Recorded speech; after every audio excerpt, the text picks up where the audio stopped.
Hi Earth Angels! Kamusta? Welcome back to Pinay Angel Tarot. This reading is a love message for no specific sign. This is for anyone. General love reading, kaya maaaring mag-resonate o hindi. Pero pag nag-resonate, comment nyo para alam ko. Kamusta kayo guys? Comment present para alam kong nanonood kayo. Tingnan natin ang energies connected sa'yo this time. Siyempre, magsa-start tayo with an angel numbers. Anong angel numbers ang connected sa'yo ngayon? By the way, Merry Christmas and Advance Happy New Year po sa lahat. So we have 1717 self-reliance. Time has come to rely on your knowledge, your wisdom, and your ambition. You have an important soul mission and life purpose. Leaning on your inner strength will allow more of your path to unfold ahead. So, kailangan magtiwala ka sa sarili mo ngayon. Wala kang pwedeng mapagkatiwalaan ngayon, kundi ang sarili mo.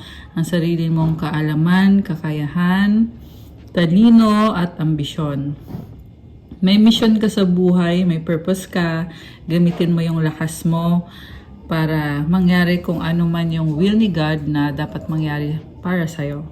Affirmation, as I take leadership of my life brings a flow of good fortune and good blessings. Kailangan maging leader ka, leader ng buhay mo para makuha mo yung swerte, good fortune and good blessings. At i-claim nyo yung energies na to guys. Comment, claim good fortune and good blessings. I-comment nyo dyan. Ayan. So, pasensya na kung may maririnig kayong ingay kasi marami kami mga pusa, meron kaming aso. Okay. So, isa pang angel number. Isa pang angel number. Okay, tumalon.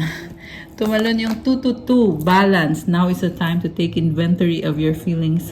Are there any feelings of imbalance or resistance? Divine whispers are here to remind you that the alignment that you seek also seeks you. Breathe, rest, and reset. So, challenging tong pinagdadaanan mo ngayon. Pero you are on the way to alignment. Kaya siya challenging kasi worth it din naman. 222 on the timer. Oh my gosh, napatingin ako bigla. Kasi 222 yung nabunot natin. Tapos nakita ko ngayon sa timer ko yung numbers na yon, the same numbers. It's a confirmation. You're in the process of balancing yourself, your energy, and you're aligning. Ibig sabihin, if you're aligned with your soul purpose, may blessing ka galing kay God at tinutulungan ka ng mga angels mo. You can also manifest better kapag ikaw ay aligned. Huminga ka, kumalma, magpahinga. Affirmation, what feels peaceful and calm easily finds me as I restore the balance within me. So comment, peace and calm finds me easily. Comment, claim balance. Ayan. So, tingnan natin yung nasa tarot. Actually, excited ako kasi nakita ko yung overall energy. Ang ganda. We have here the Empress. Oh my goodness. This is the divine feminine energy. You are very attractive. Sobrang attractive mo ngayon. I see fertility. Kita mo hawak yung pomegranate na fruit at may mga seeds. This means 333 angel numbers. Nasa screen ko ngayon. Oh my goodness. Okay. I love it. 333 is a number of abundance. At yun din yung energy mo dito. You have abundance. Ang ganda ng vibe mo, ang ganda ng aura mo. Fierce ka dito eh. Yung nakikita ko kasi si Rihanna. Nakikita ko yung energy ni Rihanna na sobrang fierce. But also, this is again about abundance, fertility, and sabi ko nga, merong mga seeds dito eh. Ibig sabihin, it's a time to create your blessings, to plant seeds kasi talagang magbubunga yung minamanifest mo. Mukhang you are really manifesting big things. Yung iba sa inyo guys ay mother or gustong maging mother, gustong magka-baby.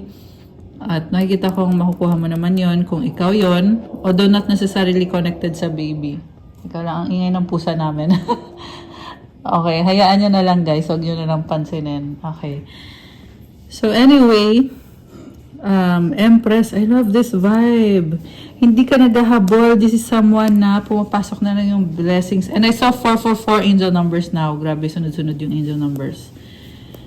So, yun na nga, pumapasok na lang yung blessing. Hindi mo kailangan maghabol. And this is someone na you know yourself, you know your strengths, And nakafocus ka sa positivity eh. You are nurturing your strength. Kaya naman you are being attractive. Maraming humahanga sa'yo. Maraming namamagnet sa'yo. And yes, specifically, you are attracting someone na destined for you by the divine. I love this. Oh my gosh. So we have Princess of Cups. Alam mo yung vibe mo ngayon? Simple lang. Parang very young, youthful. Kasi parang bata tong energy ng Princess of Cups eh. Playful, excited, full of excitement, and you are also creating something. Kita mo yung cup, hawak niya yung cup eh. So, wow, ang galing naman. Hawak niya yung cup oh. So you are creating something with this cup. The cup is an opportunity. This can also be love. Ngayon, 555 naman. Grabe sunod-sunod ah.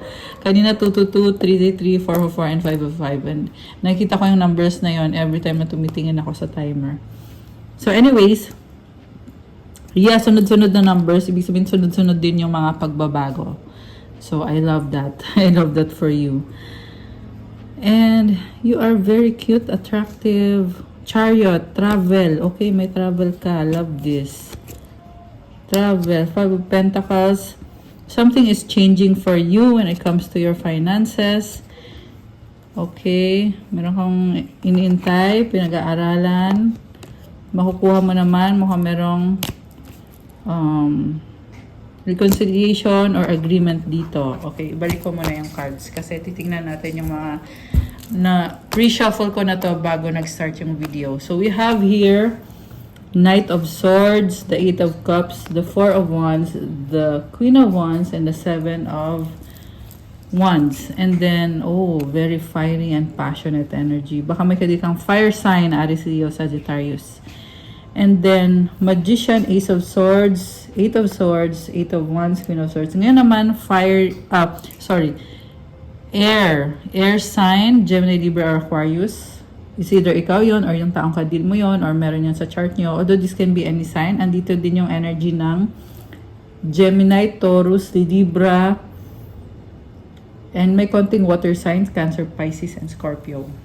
Although this can be any sign, guys. Okay, so meron person na iniwanan ka.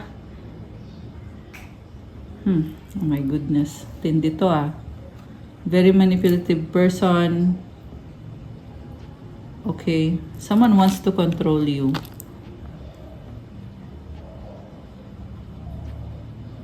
Meron kang iniwanan. Iniwanan mo yung taong yan na sinaktan ka to build your own legacy. The moment na iniwanan mo itong taong to, mas lalo kang nag-bloom and pinipili mong mag-focus at mapag-isa. Kaya ka nagkakaroon ng more blessings. 818 angel numbers. Alam mo, the moment na tinalikuran mo tong taong to na sobrang controlling, manipulative, tsaka ito parang kinikip ka niya eh. Kita mo nakatali oh. Nakatali yung mga kamay, nakatakip yung mata. So, ganito yung ginawa niya sa'yo. Nag-struggle ka for quite a while pero nakawala ka rin sa control nitong taong to. Pwede itong mentally minamanipulate ka niya. Pwede din naman tong by spell work na minamanipulate ka ng taong to na may gusto sa'yo. Okay. Queen of Swords, ito nakalaya ka eh. And also this is someone na sobrang harsh ng taong to. Hindi ka niya mahal or sabihin na natin kahit attracted sa itong taong to, this is someone na very selfish. Kaya kanya kinokontrol kasi gusto niyang makalamang sa'yo, gusto niyang siya yung mas mataas or siya yung nasusunod, siya yung tama, siya yung hinahangaan ng lahat. Which is hindi nangyayari kasi ikaw yung hinahangaan ng lahat dito eh. Okay? And hindi mo siya mahal. Although nag-invest ka kasi sobrang matulungin ka, mabait. You are very nurturing sa mga tao sa paligid mo. At isa itong taong to sa mga naging malapit sa'yo na you give your effort and time. pero binaliwala ka. Hanggang dumating sa point na kinailangan mo nang umalis to save yourself kasi ramdam mo na mali na yung ginagawa ng mga taong to. Ramdam mo na yung pagiging manipulative nitong taong to. Natuklasan mo. Ewan ko kung paano mo natuklasan, pero somehow nalaman mo yung ginagawa ng taong to. And ngayon, this time you are glowing up the moment na iniwanan mo siya. Yeah, in fact, you have the Empress as the overall energy. So, wala kang panghihinayangan ngayon. And itong taong to ay talagang desperado yung nakikita ko dito, guys, or desperada. Yeah, kasi yung iba sa inyo, wala naman gender dito eh. Pwedeng masculine yung kadil mo, pwedeng feminine. Pwedeng baliktad, okay. And then, merong isang pang person na kadil mo dito na naging malamig sa'yo. Dati kayo nagmahalan, pero nagbago siya bigla. Yeah, magician, bigla na lang nagbago. Tapos, naging controlling bigla. Tapos, nakikipag-usap pa rin siya sa'yo, pero pansin mo na nag-iba na siya. So, itong taong to ay dati namang may gusto sa'yo or may relasyon talaga kayo dati nito. So, ayan, second scenario to na nakikita ko. Okay? And then, yung nangyari naman sa'yo dito is nakipag-break ka sa kanya at nagkaroon ka ng bagong options or bagong karelasyon. And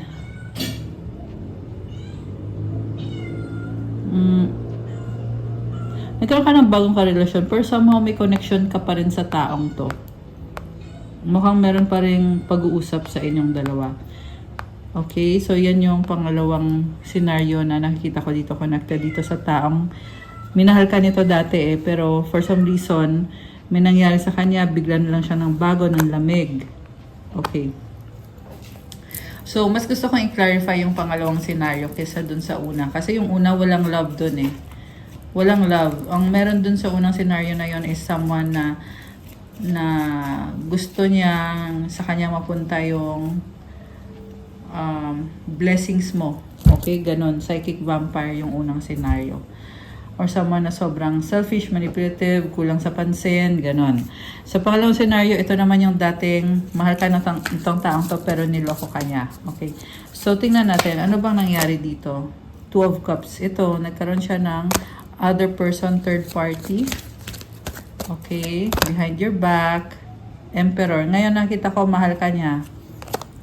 Wheel of Fortune, nakita niya na maswerte siya sa'yo or sinaswerte siya dahil sa'yo. Na-realize niya na ikaw yung Divine Feminine. Kaso nga lang, maraming tao sa paligid niya, although ikaw yung gusto niyang magkaroon ng victory with you, successful relationship, gusto niya magkaroon ng commitment or recognition sa connection yung dalawa. So parang nag-iba yung ihip ng hangin dito. Oh wow, Ten of Pentacles. Alam mo, the more na kumukonect siya sa'yo, the more siya na sinaswerte sa kaperahan niya. Kung nangyayari na to ngayon, or mangyayari pa lang. Pero yan yung outcome dito na the more na tinanggap niya yung connection nyo as being divinely guided relationship or connection, the more din na pumapasok yung swerte, yung victory, yung kaperahan.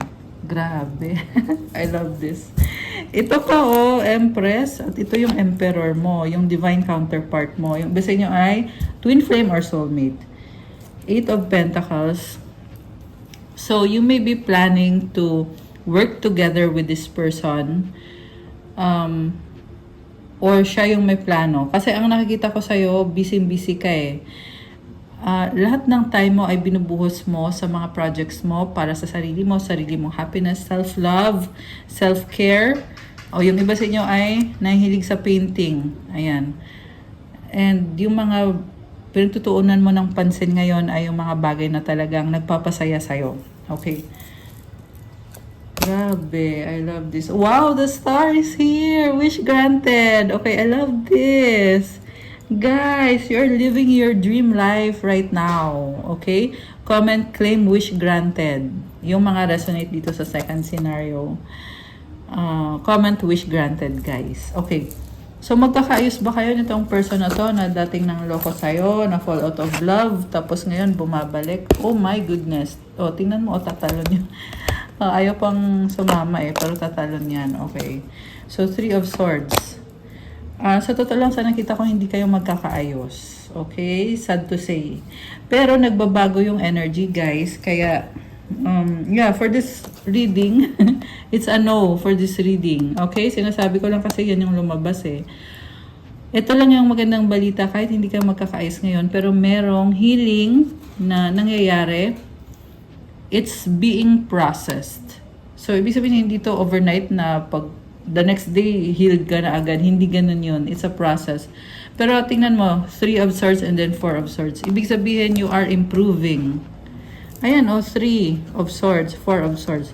Nag-improve ka. Galing ka dito sa 3 na sobrang tinusok-tusok yung puso mo. Ngayon, andito ka na, nababalanse mo na at natututo ka ng kumalma at magpahinga. Okay, you are on the process of healing. So, sadly, for now, hindi pa kayo magkakaayos. Pero, like I said, you are divine counterparts, Emperor and the Empress. So, eventually, if you decide to pursue each other, mangyayari pa rin itong connection na to, guys. Remember, decision nyo yun. Buhay nyo to eh. Ako ay nagbibigay lang ng mensahe. Depende sa mga lumalabas. Oh, wow. Andito yung the wheel, Wheel of Fortune, Ayan. Grabe. Oh my gosh. Parang ramdam ko yung intensity ng connection na to. Hindi lang parang. Talagang ramdam ko, guys. So, huwag kang panghinaan ng loob kung hindi kayo okay ngayon. Kasi, meron pang kumbaga hindi pa tapos yung story nito, guys. Okay? So, yeah, for now lang to na ang sinabi kasi sa reading dito is hindi kayo magkakatuluyan. Pero like I said, may sobrang gandang energy dito. Oh my goodness. Grabe. I love this. Okay. So, yeah, pero admit it, guys. Hindi madali to. Sobrang sakit na pinagdadaanan mo dito. Yeah, actually nakakainis yung ginawa nitong masculine energy na to. Sobra. Yeah, hindi naman mangyayari to. Hindi naman lalabas tong energy na to if it's all good, diba? If everything is all perfect. Nothing's perfect. Okay.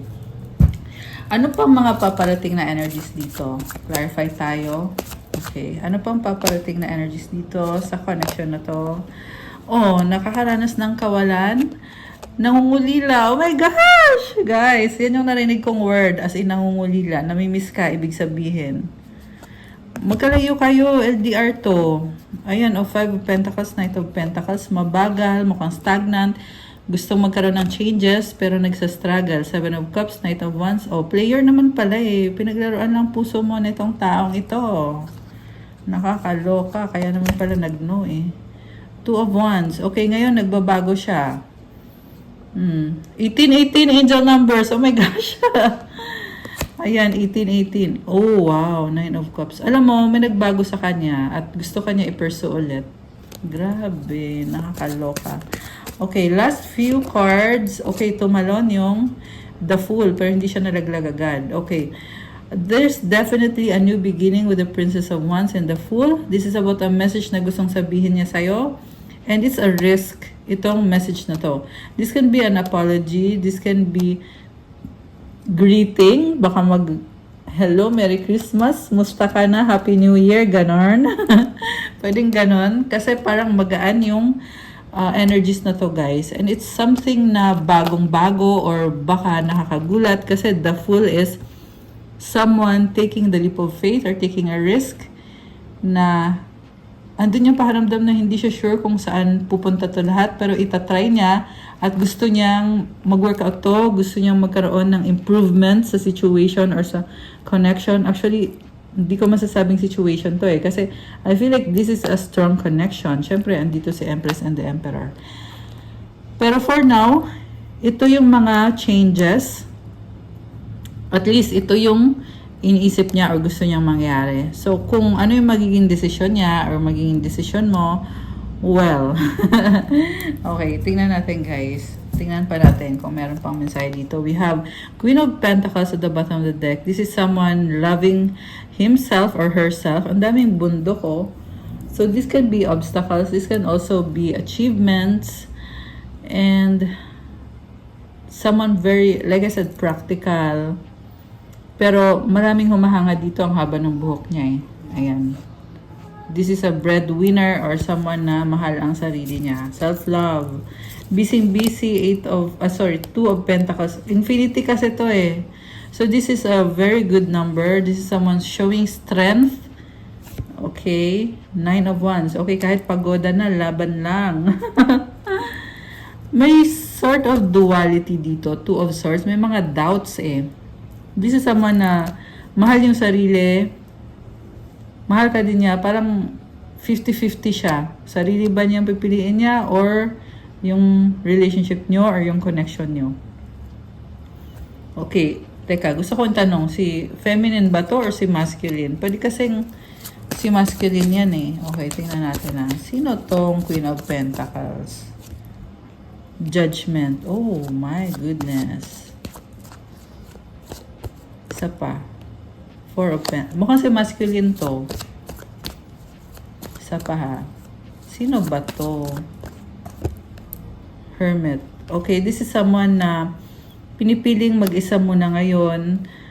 Alam mo, sa totoo lang gusto ka ng taong to eh. Pero pinoprotektahan niya yung sarili niya. Mukhang naging selfish talaga to sa'yo. And sobra siyang concerned sa sasabihin ng ibang tao to the point na hindi na niya nagagawa yung gusto niyang gawin sa buhay niya kasi masyado siya nagki-care about other people's opinions, which is not a good attitude kasi you should know what you are, who you are, your worth. Yun yung mali dito sa taong to eh. Kasi people pleaser yung nakikita ko sa taong to na nababaliwala niya yung worth niya, yung value niya. So, kung ikaw to or kung ito yung person mo, kailangan malaman mo na you are worthy. You are very hardworking. Mahalin mo sarili mo. Also, you are very strong. Yung nagpapahirap sa'yo dito, and I just saw 222, tatlong 2, 2212 actually yung mga numbers.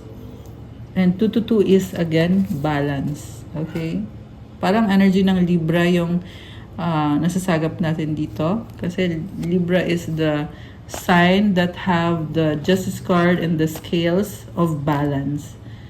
Yeah, kasi ito about balancing din tong 2 of Pentacles. So either ikaw or siya meron nun sa chart. Sa birth chart. And then, yeah, sobrang people pleaser. Hindi na niya napaprioritize yung sarili niya, which is malungkot, nakakalungkot. At your expense. So, ikaw yung nagsasuffer dahil sa kahinaan nitong taong to na hindi niya alam na strong siya. Yun yung nakakaloka dito. Kasi strong kasi yung nakikita ko sa kanya eh. Pero siya yung nakikita niya sa sarili niya ay weak. Okay? Ganun yung taong kadil mo. Okay. So, kuha pa tayo guys. Parang gusto kong itanong ulit. Magkakatuluyan ba kayo nitong taong to? Kanina nag-no na, diba? So, let's ask one more time. Let's ask one more time. Oh, wow. Ace of Wands. The Sun. Oh my gosh. This is definitely a yes this time. Baka may kadikang Leo or someone na may heavy Leo sa chart. Fire sign. Aries, Leo, Sagittarius. Optimism. Strength. Passion, attraction, yan yung mga energies na lumabas dito, guys. Medyo natatakot siya kasi inisip niya hindi madali itong kagustuhan niya na i-pursue yung connection ninyo. Very passionate siya sa'yo. Nakakaloka. So, ayun lang po. Huwag na natin pahabain. It's a yes. And this is someone very strong ng personality ng taong to eh. So, kung ano yung gusto niya, talagang kukunin niya. Sabi nga, di ba, the heart wants what it wants. May kanta ata nun, guys. Teka, tumalon tong card na to. We have dressing up. This person is getting ready to have a moment with you, to talk to you. Dressing up, ibig sabihin, inayos niya yung sarili niya. May mga improvement siya sa sarili niya. You have the X. Okay. So, this is someone na talagang nasa puso ka nitong taong to. At the same time, merong nagtotorment sa kanya. Past person or yeah, karmic connection na ini-stress siya, may gusto pa rin sa kanya at ayan, masyado siyang concerned dun sa sinasabi ng person na yon, kaya napaka significant ng effect sa energy niya, the way siya mag-isip, the way siya mag-desisyon. So, ayan, i-consider mo din kung itong taong to ay kaya ba niyang ipaglaban yung connection nyo. Kasi something is really troubling this person. Okay? Although, yes, gusto niyang kumonect sa'yo at tinatry niyang i-heal yung sarili niya actually. Passion, oh my goodness. So guys, definitely, this is someone who wants to be with you. Nakita niya yung sarili niya na kayakap ka niya. Alam mo yun, malapit kayo sa isa't isa. You're physically close. Keep the flame of passion alive is the heartbeat of love. Oh my goodness. Talagang gusto ka nito on the physical level. And I just saw 555 angel numbers. Oh my gosh! Pangalawang 555 na yun ah. Alright. Ano pa mga energies? Teka, gustong lumabas ng isang to. Ano ba to? Oh wow! Butterfly. Transcending, positivity. Parang party-party to eh. Magaan na energy. Butterfly is also about transformation. Okay, ano pang mga energies ang connected dito? We have Mercury retrograde, narcissist. Okay, not all are narcissists ha. Yung iba ay may tendency na maging narcissist. Confession. Okay, this is someone na naging selfish siya sa'yo or naging narcissist talaga sa iba. At ngayon, may gusto siyang aminin sa'yo. Siguro aaminin niya na naging selfish nga siya. At nagkaroon ng miscommunication sa inyo. At gusto niyang itama yung mga miscommunication. May nakita ko dito na pag-uusap na gusto niyang i-clarify. Ayan. So siguro may sort of, baka may sinabi ka sa kanya na gusto niya i-open up kung ano man yung mga sinabi mo sa kanya kasi gusto niya i-clear yung pangalan niya or gusto niya magpa-impress sa'yo or gusto niyang i-please ka, pasayahin ka, or gusto niya makuha yung loob mo. Ano pa mga gustong sabihin ng taong to? Okay. Let's see.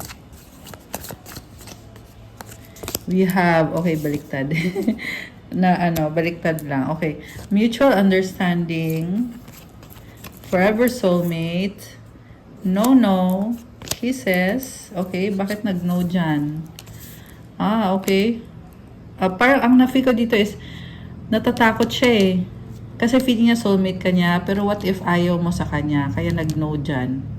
And then kisses is about attraction. Mutual understanding is about, yung feelings niya sa isa't isa. Friend zone, BFF. So parang feeling niya dito ay, you have a friendly connection sa isa't isa. Kaya magaan yung loob niya sa'yo. Okay, tumalon ito. Ikaw lang loyal. Okay. Anything else? Meron pa ba? Crowded, magulo. Not flirting na siya. Kasi bumaliktad. Flirting, malandi.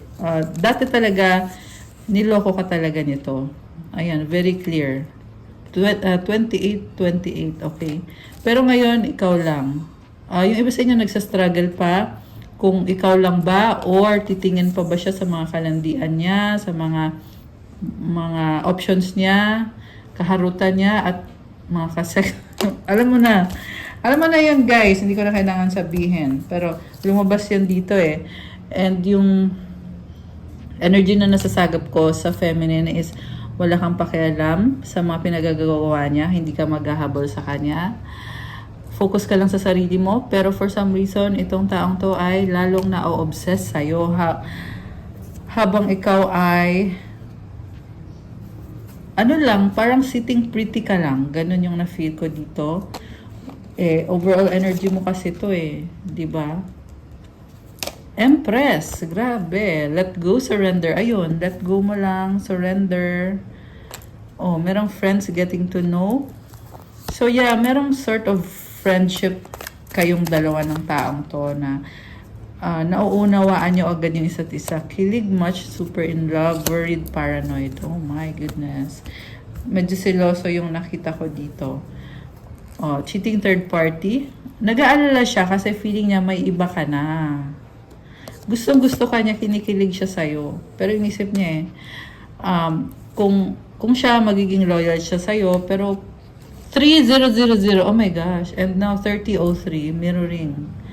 Pareho lang kayo nag-aalala. Nakakaloka. Mag-usap na lang kayo. We have decision sa bottom of the deck. Okay. Grabe, napaka-intense ng reading. As yan, char. Anong advice sa ating viewers? Tingnan natin. Advice. Loneliness. Oh my gosh, ba't naman ganon? Okay, basahin natin. When you stop fearing your aloneness, ayan, may langgam. You stop settling for less than you deserve. May I embrace and love my solitude, and that's when kindred spirits can finally come. Oh my gosh, I love this message. Alam mo sinasabi dito, you are single and you don't give a shit. You don't give a...